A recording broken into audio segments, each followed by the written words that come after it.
पितुर्वरेण्यम् भर्गो देवस्य धीमहि धियो यो न प्रचोदयात्। रोना पड़ेगा तो तुम्हारे दुख कष्ट को देख के मैं रोऊंगा, तुम मत रोना। और तुम्हारी माँ भी यही कहती है कि आप मत रोना, मुस्कान बनाए रखना। चाहे जैसी कोई विपत्ति आती हो तो आएगी तो देखा जाएगा, देखा जाएगा। अभी मैं जिंदा बैठी हूँ, जिंदा बैठी हूँ, बिल्कुल इसी तरीके से छाया करती रहूंगी जैसे मुर्गी अपने अंडे की करती है, देखभाल करती है। चिड़िया आकाश में उड़ती रहती है और अपने अंडों को नीचे देखती रहती है कि मेरे कोई अंडे न लेके भाग जाए, मेरे अंडे को कोई न फोड़ जाए। वो ऊपर उड़ती भी रहती है और अपने बच्चों को देखती भी रहती है। टिटहरी का उदाहरण है।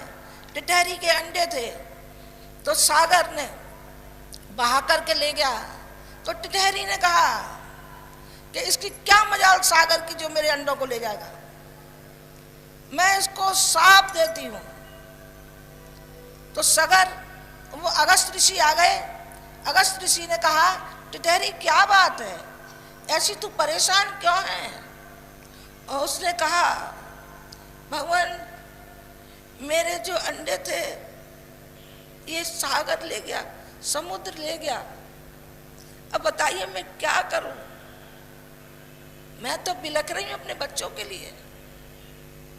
तो उन्होंने कहा अभी ले। उन्होंने कहते हैं कि सारी अंजलि में लेकर सागर को सोख लिया और उसमें से टिटहरी के अंडे निकल आए। अपने अंडे उसने सुरक्षित अपने अंडे रखे और उसमें से चूजे पैदा हुए।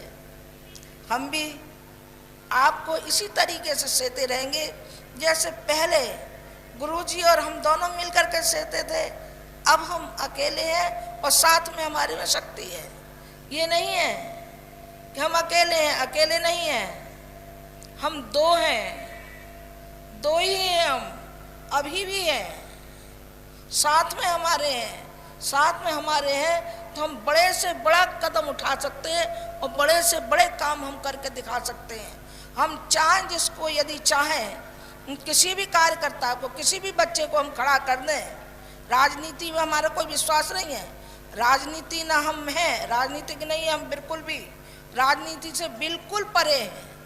पर हम किसी भी लड़के को हम खड़ा कर दें या लड़की को खड़ा कर दें तो वो न जीते, ऐसा हो ही नहीं सकता। हम उसे जिता के ही मानेंगे। कोई कुछ नहीं कर सकता, जरूर हम उसे करके दिखा देंगे। हो जाएगा, हाँ बिल्कुल हो जाएगा, हम पूरा आश्वासन देते हैं। पर हम चाहते नहीं हैं क्योंकि राजनीति की दलदल में हमारे बच्चे कहीं फंस गए और ये फंस गए तो ये राजनीति के ही उसमें जंजाल में पड़े रहेंगे और समाज का और राष्ट्र का ये कुछ भला नहीं करेंगे। एक दूसरे को गाली गलौज करते रहेंगे, उसको उठा के पटकेंगे, उसे पटेंगे, बस हो गया कल्याण। देश का काम करना है तो एक साधारण नागरिक होकर के हमें काम करना है। पद की लिप्सा नहीं, गुरुजी ने भी कभी पद की लिप्सा नहीं चाहिए। हिमालय की तरीके से ऊंचे उठे, ऐसे नहीं उठ सकते थे। हिमालय की ऊंचाई और सागर की गहराई की तरीके से उनका चिंतन और उनका चरित्र और उनका व्यवहार और उन्होंने जो वातावरण बनाया जिससे कि आप लोग प्रभावित हैं और आप लोग आते हैं, तो ये उन्हीं ने बनाया। तो आप अपना चिंतन और चरित्र आप अपना बनाना ताकि राष्ट्र के नव निर्माण में आपकी भूमिका अदा हो सके।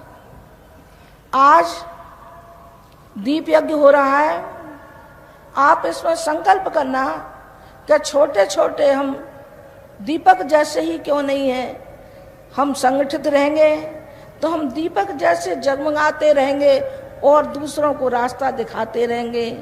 अंधेरी रात होती है दिवाली की और उसमें दीपक जलते हैं, राहगीर रास्ता पाता है।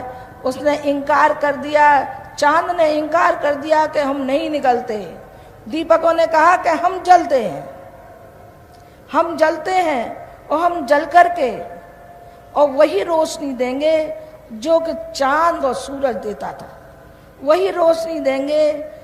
दीपक का अर्थ, तेल और बाती का अर्थ स्नेह होता है, स्नेह होता है, प्यार होता है, ममता होती है, करुणा होती है, दया होती है। आज इन दीपकों के साथ आप संकल्प लेना कि हम भी देश के काम आए।